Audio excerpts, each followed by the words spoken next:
a próxima categoria, que é a categoria de follow line, ou robô seguidor de linha, né? E para poder falar um pouquinho sobre a categoria de follow line e do robô ou seguidor de linha ali, eu gostaria de chamar o Luciano e o Gustavo, né, para poder compartilhar um pouquinho.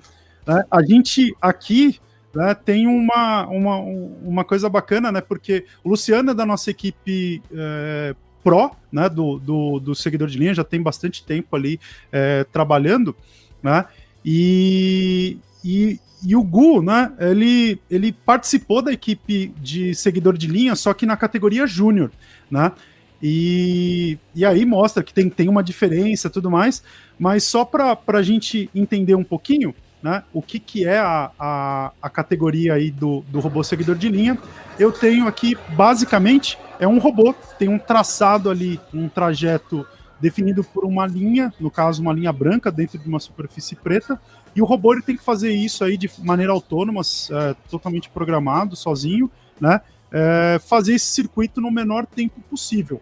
Tá?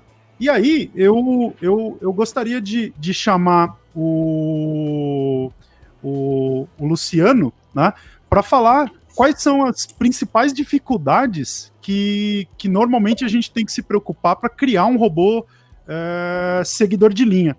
Então, Luciano, se você puder falar, né, quais as principais dificuldades aí da categoria, e pode se apresentar também, eu acabei falando bem brevemente sobre você. Primeiro, boa tarde, Anderson, boa tarde, Gustavo, boa tarde pro pessoal aí do YouTube.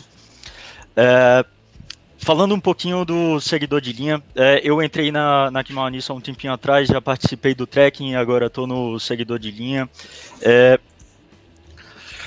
É muito legal o jeito que o projeto funciona, porque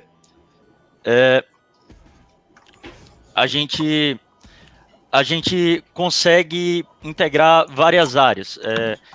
A gente consegue usar o conceito da mecatrônica, que é basicamente a sinergia entre mecânica, eletrônica e programação, e o seguidor de linha proporciona isso.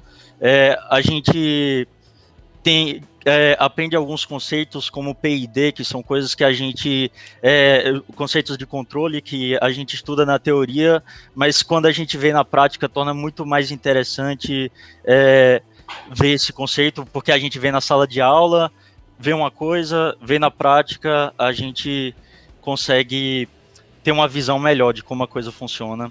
Então é muito bacana. A gente também tem ideias de mecânica, a gente aprende qual a roda que tem um coeficiente de atrito para funcionar melhor naquela pista, e isso dá resultados, a gente consegue conversar com outras equipes para saber o que é que dá resultado para eles, o que é que dá resultado para a gente. Há essa troca, até mesmo com equipes internacionais. Eu já cheguei a conversar com o pessoal do Chile, já consegui participar em competições da Argentina, conversar com o pessoal lá, ver o que é que eles usam, ver o que é que a gente usa, o que é que pode ser melhorado, ler material, às vezes coisas até em japonês, a gente traduz para alcançar melhores resultados, e juntando isso com a teoria, a gente consegue colocar a engenharia em prática de um jeito bem legal. Bacana.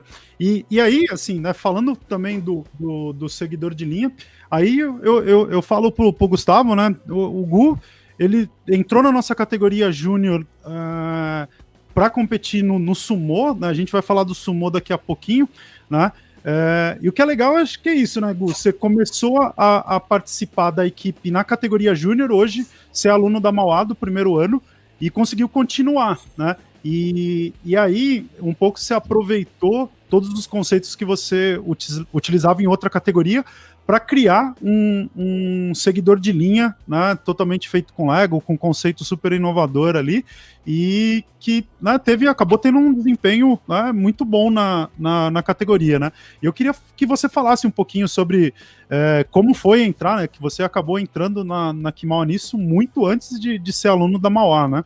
Uhum. O meu nome é Gustavo, eu estou no primeiro ano de engenharia da Mauá, e quando acabar esse primeiro ano vai fechar o meu quarto ano de equipe já da Kimaonisso, porque eu entrei no ensino médio, no primeiro do ensino médio, a convite do professor para integrar a equipe aí. E para mim foi, assim, de forma geral, foi muito importante. Tipo, eu entrei na questão para aprender o Sumo Lego, né? E aí também tinha, só que eu mexia no Sumo Lego na categoria Júnior, que era participante menor de idade. E também tinha o Follow Line, o seguidor de linha, da categoria Júnior também. Então a gente estava mandando bem até no Sumo, criando robôs legais, e aí eu resolvi me aventurar no seguidor de linha. Que foi uma proposta, eu acho, muito interessante para mim, porque eu aprendi muito a programar no seguidor de linha, porque na questão do Sumo, você construía, tipo, você fazia uma busca, mais ou menos, e você conseguia, a programação não exigia tanto, assim, você tinha que saber um pouco, mas não exigia tanto. Agora, no seguidor de linha, você tem que construir um robô que, teoricamente, tem que ser muito eficiente na hora para fazer as curvas e tudo mais, só que a programação vai definir, de fato, se o seu robô, a eficiência do seu robô. Então, por exemplo, se você usa uma programação mais simples, ele vai demorar mais. Se você usa, por exemplo, um PID, que o Luciano comentou, ele vai muito mais rápido. Então, eu tive que aprender, eu aprendi conceitos de programações que eu não tinha ideia de como funcionava. Por exemplo, o PID, eu consegui implementar no Lego. Foi muito interessante isso, tipo, para mim como pessoa, tipo, para aprender a linguagem de programação, aprender conceitos que eu não tinha, foi um universo muito novo. É muito interessante para quem quer explorar essa questão de programação, eu acho.